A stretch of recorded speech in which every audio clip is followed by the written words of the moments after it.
అధికార ప్రతినిధి కిరణ్ రాయల్ గారు మనతో చర్చలో ఉన్నారు. సత్యమూర్తి గారు, ఫ్లోర్ ఆఫ్ ది హౌస్ ఒక ముఖ్యమంత్రి అత్యంత సీరియస్గా కుట్ర జరిగింది హిందూ మతం పైన రాజశేఖర రెడ్డి ఉన్నప్పుడు జరిగింది, ఆయన కుమారుడు జగన్మోహన్ రెడ్డి ఉన్నప్పుడు రెచ్చిపోయి కుట్ర జరిగింది, వెంకటేశ్వర స్వామి పవిత్రత మీద కుట్ర జరిగింది, ప్రసాదాల మీద కుట్ర జరిగింది, హిందువుల మనోభావాల మీద, భక్తుల మనోభావాల మీద కుట్ర జరిగింది అని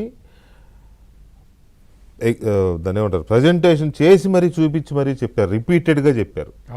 దాని మీద సీనియర్ జర్నలిస్ట్గా మీ రియాక్షన్ ఏంటి, విశ్లేషణ ఏంటి? అంటే అప్పట్లో 2004లో రాజశేఖర్ రెడ్డి ముఖ్యమంత్రి అయిన తర్వాత 2005 సెప్టెంబర్ 16వ తారీఖున 338వ నెంబరు జీవోని రాజశేఖర్ రెడ్డి ప్రభుత్వం రిలీజ్ చేసింది. ఆ 338 జీవో ఏంటి అంటే వెంకటేశ్వర స్వామికి సంబంధించిన 7 కొండలు టీటీడీ ఎగ్జిక్యూటివ్ ఆఫీసర్ అథారిటీ కిందకి రావు. అంటే ఈ 5 కొండలు సపరేటు, కేవలం 2 కొండల మీదే టీటీడీ ఎగ్జిక్యూటివ్ అధికారి అథారిటీ ఉంటుంది. అంటే సెప్టెంబర్ 16 నేను చెప్పింది సెప్టెంబర్ 16. ఏ ఇయర్ అంటున్నారు మీరు? 2005.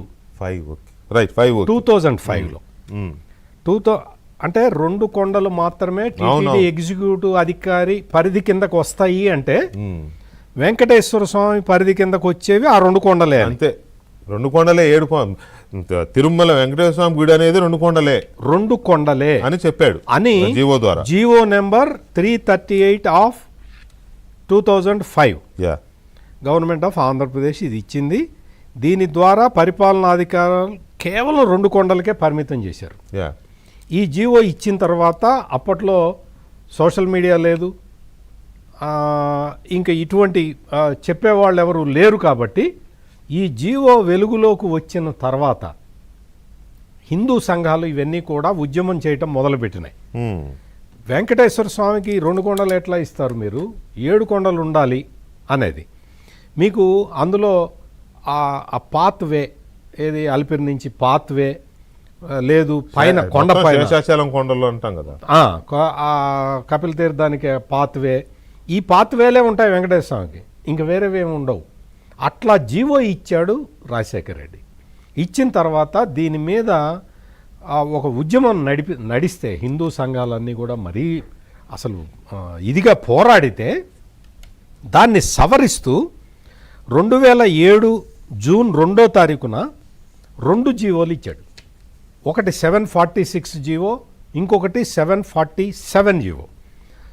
746 అండ్ 747 జీవోలు.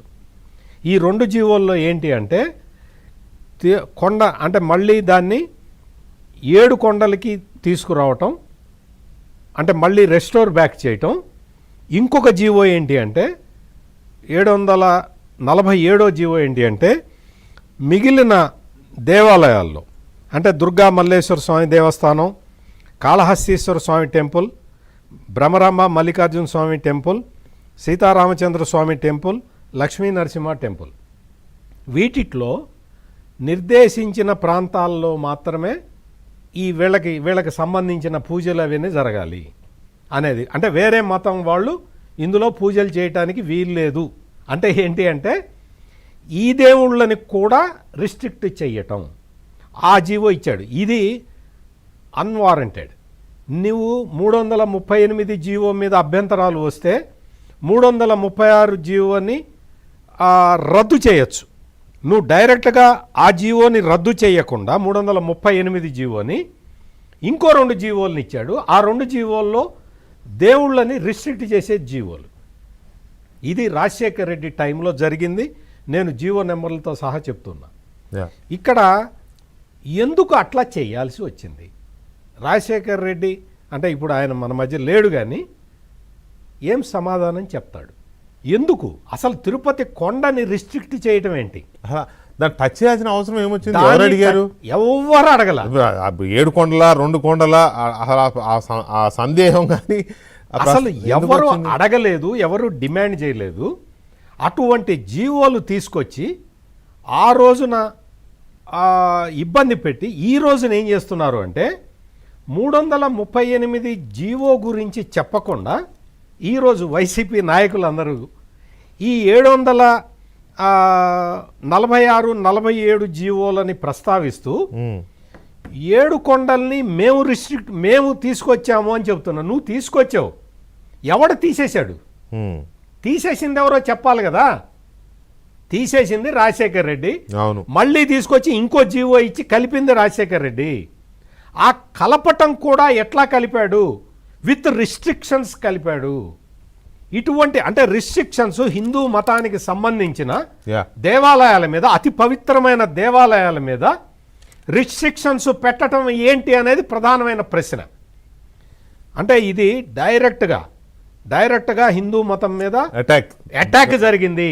ఆ తర్వాత ఈ రోజున ఈ కల్తీ నెయ్యిలో కల్తీ చేసుకొని వచ్చి చేయటం ద్వారా పరమ పవిత్రమైన లడ్డు ప్రాశస్త్యాన్ని తగ్గించడం ద్వారా హిందువులకి వెంకటేశ్వర స్వామి మీద భక్తి తగ్గేలాగా చేసే కుట్రలో భాగం ఇది. భక్తి తగ్గేలా చేసే కుట్ర అదే మనం ఏంటంటే మనం ఆ లడ్డూనే వెంకటేశ్వర స్వామి స్వరూపంలాగా భావిస్తాం. అంతే సమస్య. అటువంటి లడ్డు ఇంటికి తీసుకురాగానే పాడైపోవటం